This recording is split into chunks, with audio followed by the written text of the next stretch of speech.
Šiandien turime funkcinę lygtį iš 2021 metų Lietuvos mokinių mokyklinės olimpiados LMMO 21 metų. Čia, jei neklystu, yra antroji užduotis iš 11-12 klasių. Ar tai pirmoji užduotis? Tai kokia užduotis? Mums reikia rasti funkcijas, kurių, šitas žymėjimas reiškia, kad funkcija, kurios ir apibrėžimo reikšmių sritis yra realieji skaičiai. Mums reikia rasti funkcijas, kurioms šita lygybė yra teisinga su visais x, y priklauso realiesiems. Tai pasivadinkime, sakykime, turime funkciją f nuo s, tai čia mums reikia rasti lygų nuliui ir f nuo s, kai nelygu nuliui. Tai šiuo atveju s bus fiksuotas dydis priklausantis realiesiems skaičiams, o čia bus su visais s priklauso realiaisiais. Tai kaip spręsti funkcinės lygtis? Dažniausiai reikia statytis x ir y kažkokius, ten 0, 0, pavyzdžiui, 0, 1, ir tada ieškoti kažkokių panašumų ir išsireikšti galutinai kažkokią funkciją, kuriai tie panašumai visi yra vienodi. Bet čia turime y7, y3 ir taip toliau, tai tikrinti bus labai sudėtinga ir tikriausiai nieko nepešim. Nes aš bandžiau, bet man kažkaip nieko neišėjo, nes laipsniai tokie dideli, kad labai greit skaičiai pradeda didėti ir po to labai sunku kažką bendro surasti. Bet ką galima padaryti, tai, sakykime, pasirinkti x, nes y nesirinksim, nes vėl 3, 7, bet galima pasirinkti x ir vietoj jo įsistatyti kažkokius realiuosius kintamuosius ir tada žiūrėti, ką galima gauti. Tai pirmas yra štai šitas, kad yra kažkoks realusis s, su kuriuo mūsų viena iš funkcijų sprendinių yra lygi nuliui. Tai mums reikia kažkaip įsivesti į štai per x į štai šitą lygtį f nuo s. Kaip tai galima padaryti? Jeigu vietoj x įsirašytumėm s minus y3, tada gautumėm f 2 ir vietoj x s minus y3 ir plus 3y yra lygu 5. Ir jeigu vietoj x įsirašysime s minus y3 plus y3, gausime tiesiog f nuo s. Ir kitame gausime f nuo s minus y3 viskas pakelta kvadratu plus y7 ir viską prisilyginam nuliui. Mes sakėm, kad yra kažkoks realusis s, su kuriuo f nuo s yra lygi nuliui. Tai jeigu čia lygi nuliui, vadinasi visa šita išraiška nueis iki nulio.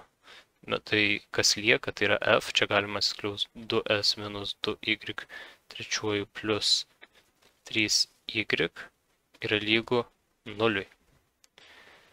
Ir tai yra tiesa su visais y priklauso realiaisiais. S, kadangi yra fiksuotas dydis, S priklauso realiesiams, bet S yra fiksuotas dydis. Vadinasi, jeigu mes vietoj nulio pasirašysim kažkokią funkciją f nuo z, kuri yra lygi nuliui, tai įsistatome 2s minus 2y3 plus 3y lygu f nuo z.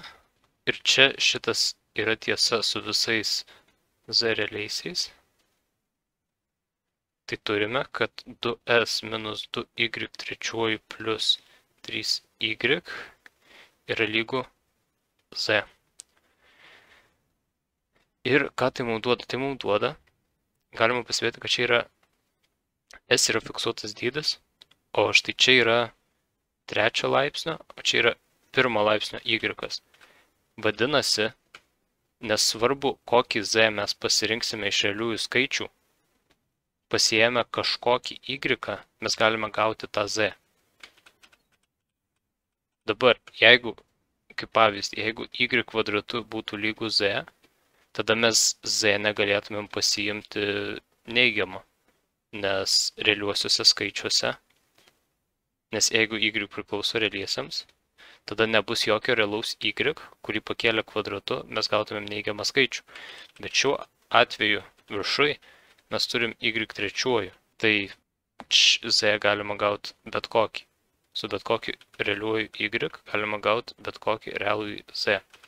Kaip kitaip galima užrašyti, tai su visais, galima rašyti ir žodžiu su visais, o matematiškai galima parašyti tokią apverstą a raidę, kuri reiškia su visais z realiaisiais. Egzistuoja irgi galima arba žodžiu rašyti, arba matematiškai apverstą e. Tai su visais z priklauso realiesiems, arba visiems z priklauso realiesiems, egzistuoja y, kuris priklauso realiesiems, tam, kad šita lygtis būtų teisinga. Vadinasi, viena iš funkcijų, kuri tinka su visais y realiaisiais, yra f nuo z lygu 0. Ir mums reikia, kad būtų ir su x realiaisiais, ir su y realiaisiais. Tai jeigu grįšime į įsistatymą, taip pat matome, kad bet kokį x, bet kokį realų x galima rasti su bet kokiu realiuoju y štai čia. Jis vėlgi yra trečias laipsnis. Tai vadinasi, vieną funkciją jau radom. Viena iš funkcijų yra f nuo z lygu 0, kur z priklauso realiesiems. Kita funkcija būtų, kai f nuo s nėra lygu 0 su visais s realiais.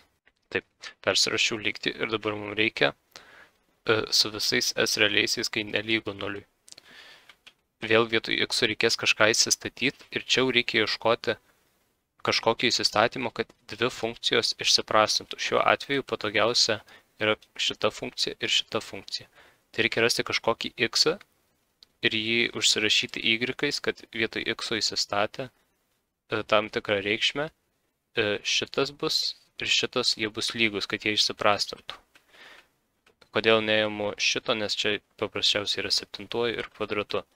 Ir kokį radau, ką galima įsistatyti, tai yra x lygu y trečiuoju minus 3y. Jeigu įsistatysim, vietoj x gausim 2y trečiuoju minus 6y plus 3y, tai minus 3y, lygu 5, f nuo y trečiuoju minus 3y plus 3 plus y trečiuoju gausis vėlgi 2y trečiuoju minus 3y. Ir kitoj funkcijai gaunasi tiesiog f nuo y trečiuoju minus 3y kvadratu plus y septintuoju. Ir dabar viską pasidalinę iš šitos funkcijos abipusės gausime, kad ir dar pasidalinę iš 5 gausim, kad 1/5 yra lygu f nuo y trečiuoju minus 3y kvadratu plus y septintuoju. Ir scenarijus yra lygiai toks pats ir šito, kad sakykime f nuo z yra lygiai 1/5 su visais z priklauso realiaisiais. Tai tada f nuo z yra lygu f nuo y trečiuoju minus 3y kvadratu plus y septintuoju. Ką reiškia, kad z yra lygu y trečiuoju minus 3y kvadratu plus y septintuoju.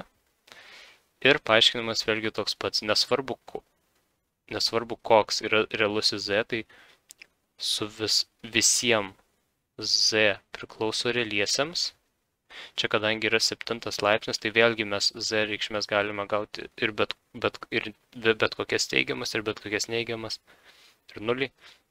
Tai su visais z priklauso realiesiems egzistuoja kažkoks realus y, kad šitas visas dalykas būtų teisingas. Tai parodėm, kad f nuo z yra lygu 1/5 su visais z realiaisiais, taip pat su y realiaisiais.